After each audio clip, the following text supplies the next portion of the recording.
જૂનાગઢ સહિત રાજ્યના અનેક વિસ્તારના હવામાનોનો મિજાજ છે તે બદલાતો જોવા મળી રહ્યો છે। છેલ્લા 2 દિવસથી ભારે પવન ફૂંકાતા એ વાતાવરણની અંદર એ ઠંડક પ્રસરી છે। ત્યારે છેલ્લા 2 દિવસથી જે પવનની ઝડપ છે એમાં પણ આપને વધારો જોવા મળેલો છે અને પ્રી મોન્સૂન એક્ટિવિટીના ભાગરૂપે ફરીથી જે વરસાદની ગતિવિધિ છે એમાં આપને એક વિસ્તાર જોવા મળી શકે એવી શક્યતાઓ રહેશે। મધ્ય પાકિસ્તાનથી લઈ અને નોર્થ ઇસ્ટ અરેબિયન સી સુધી એક થ્રુ સાયક્લોનિક સર્ક્યુલેશન સાથે સક્રિય હોય મધ્ય ગુજરાતના વિસ્તારોમાં વરસાદની શક્યતાઓ છે આપને જોવા મળશે અને હળવા વરસાદની શક્યતાઓ છે એ આ વિસ્તારોમાં આપને જોવા મળી શકે છે। જે આગામી દિવસોમાં સાનુકૂળ પરિસ્થિતિ સર્જાતા કેરળમાં પ્રવેશી શકવાની શક્યતાઓ છે એ આપને જોવા મળી રહેલી છે। દક્ષિણ ગુજરાતમાં, મધ્ય ગુજરાતમાં અને સૌરાષ્ટ્રના વિસ્તારોમાં છે એટલે ખાસ કરીને ખેડૂત મિત્રોને જણાવવાનું કે જો પૂરતો વરસાદ થયો હોય તો જ વાવણી કાર્ય પોતે હાથ ધરે, તેમજ ઘાસચારો જો ખેતરમાં ખુલ્લો પડેલો હોય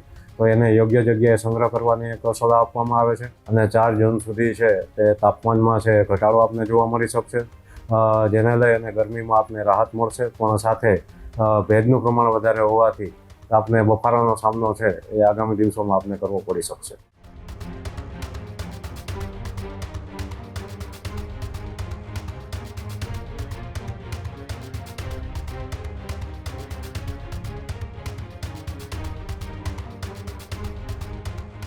જે રીતના હવે એ ગરમીનો પ્રકોપ છે તે હવે ધીમે ધીમે ઓછો થઈ રહ્યો છે, તેની વચ્ચે જૂનાગઢ સહિત રાજ્યના અનેક વિસ્તારના હવામાનોનો મિજાજ છે તે બદલાતો જોવા મળી રહ્યો છે। છેલ્લા 2 દિવસથી ભારે પવન ફૂંકાતા એ વાતાવરણની અંદર એ ઠંડક પ્રસરી છે। ચોમાસું નજીક આવતા પ્રી મોન્સૂન એક્ટિવિટી પણ તેજ બની છે। આગામી દિવસોમાં અનેક વિસ્તારોમાં વરસાદી માહોલ સર્જાઈ શકે છે, તો મધ્ય પાકિસ્તાનથી નોર્થ ઇસ્ટ સુધી સાયક્લોનિક સર્ક્યુલેશન એ સક્રિય બન્યું છે, ત્યારે અરબી સમુદ્રમાં સર્જાયેલા સિસ્ટમના કારણે વાતાવરણમાં મોટો ઉલટફેર એટલે કે પલટો પણ જોવા મળી શકે છે। સાથે જ મધ્ય ગુજરાતમાં કમોસમી વરસાદની શક્યતા પણ વ્યક્ત કરવામાં આવી છે। રાજ્યના કેટલાક વિસ્તારમાં વાદળછાયું વાતાવરણ પણ જોવા મળ્યું છે। જૂન માસની શરૂઆતમાં હળવાથી મધ્યમ વરસાદ પડી શકે છે, તો દક્ષિણ પૂર્વ અરબી સમુદ્રમાં નૈઋત્યનું ચોમાસું હાલ સ્થિર સ્થિતિમાં હોવાનું પણ અનુમાન લગાડવામાં આવી રહ્યું છે।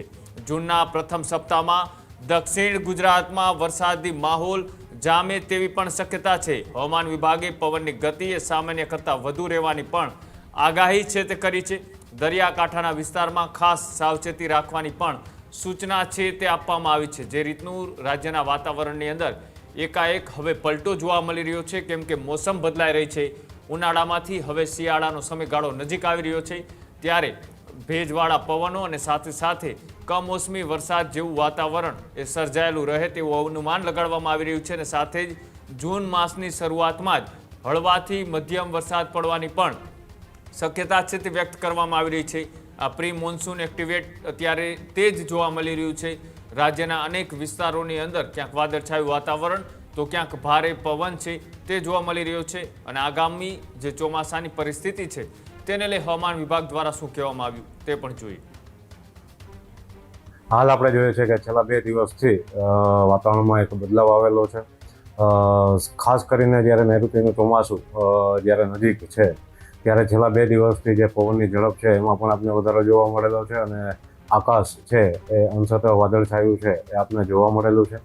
આગામી દિવસોમાં જોઈએ તો આગામી દિવસોમાં પ્રી મોન્સૂન એક્ટિવિટીના ભાગરૂપે ફરીથી જે વરસાદની ગતિવિધિ છે એમાં આપને એક વિસ્તાર જોવા મળી શકે એવી શક્યતાઓ રહેશે। ખાસ કરીને અત્યારે આપણે વાત કરીએ કે આજે 30 મે 2024ના રોજ જે હવામાન પરિસ્થિતિ મુજબ જોઈએ તો એક મધ્ય પાકિસ્તાનથી લઈ અને નોર્થ ઇસ્ટ અરેબિયન સી સુધી એક થ્રુ સાયક્લોનિક સર્ક્યુલેશન સાથે સક્રિય હોય તો તેના ભાગરૂપે આપણે મધ્ય ગુજરાતના વિસ્તારોમાં વરસાદની શક્યતાઓ છે આપને જોવા મળશે, જેની અસરને લઈ અને આગામી દિવસોમાં એટલે કે જૂન માસની શરૂઆત થતાં સૌરાષ્ટ્રના દરિયાકાંઠાના વિસ્તારો છે આ વિસ્તારોમાં પ્રી મોન્સૂન એક્ટિવિટીની જે ગતિવિધિઓ છે એ વધારે જોવા પકડશે અને હળવા વરસાદની શક્યતાઓ છે એ આ વિસ્તારોમાં આપને જોવા મળી શકે છે।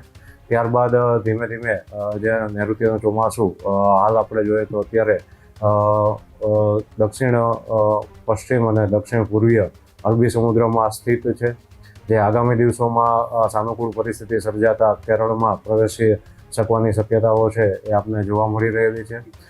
તેને પગલે આગામી દિવસોમાં એટલે કે જૂનના પ્રથમ અઠવાડિયામાં જે એક ટ્રફ રેખા છે જે કેરલાથી લઈ અને દક્ષિણ ગુજરાત સુધી વિકસિત થવાની શક્યતાઓ રહેશે. તેના પગલે દક્ષિણ ગુજરાતમાં, મધ્ય ગુજરાતમાં અને સૌરાષ્ટ્રના વિસ્તારોમાં છે એ જૂનના પ્રથમ અઠવાડિયાના જે છેલ્લા દિવસો છે આ દિવસોમાં વરસાદની શક્યતાઓ રહેશે. એટલે ખાસ કરીને ખેડૂત મિત્રોને જણાવવાનું કે જો પૂરતો વરસાદ થયો હોય તો જ વાવણી કાર્ય પોતે હાથ ધરે, તેમજ પોતાના આગામી જે વરસાદની શક્યતાઓ છે એના પગલે જે ઉનાળુ પાકોનો જે કાપણી અને લણણીની કામગીરી છે એ સત્વરે પૂરી કરવી, તેમજ ઘાસચારો જો ખેતરમાં ફૂલો પડેલો હોય તો એને યોગ્ય જગ્યાએ સંગ્રહ કરવાની એક સલાહ આપવામાં આવે છે, તેમજ ખેત આયોજન કરવાની એક સલાહ આપવામાં આવે છે. આગામી 4 દિવસમાં જોઈએ તો આગામી તારીખ અત્યારે આપણે જોઈએ કે 30 મેથી લઈ અને 4 જૂન સુધી છે તે તાપમાનમાં છે ઘટાડો આપને જોવા મળી શકશે, જેને લઈ અને ગરમીમાં આપને રાહત મળશે. પણ સાથે ભેજનું પ્રમાણ વધારે હોવાથી આપને બફારાનો સામનો છે એ આગામી દિવસોમાં આપને કરવો પડી શકશે. અત્યારે આપણે છેલ્લા 2 દિવસથી જોઈએ કે જે પવનની ઝડપમાં વધારો આપને જોવા મળેલો છે. આગામી દિવસોમાં પણ જે પવનની ઝડપ છે એ 15 થી 20 કિલોમીટર પ્રતિ કલાકની રહેવા પામશે. પણ સાથે જ્યારે આપણે ગસ્ટી વિન્ડ કહીએ છીએ કે જેના ઝટકાના પવનો કહીએ છીએ તો આ ઝટકાના પવનની ગતિ છે 25 થી 30 કિલોમીટર પ્રતિ કલાક રહેવાની શક્યતાઓ છે એ આગામી દિવસોમાં આપને જોવા મળી શકશે. હજુ સુધી તમે અમારી ચેનલને સબસ્ક્રાઇબ નથી કરી તો અત્યારે જ ન્યૂઝરૂમ ગુજરાતને સબસ્ક્રાઇબ કરો, ફેસબુક અને ઇન્સ્ટાગ્રામ પર ફોલો કરો.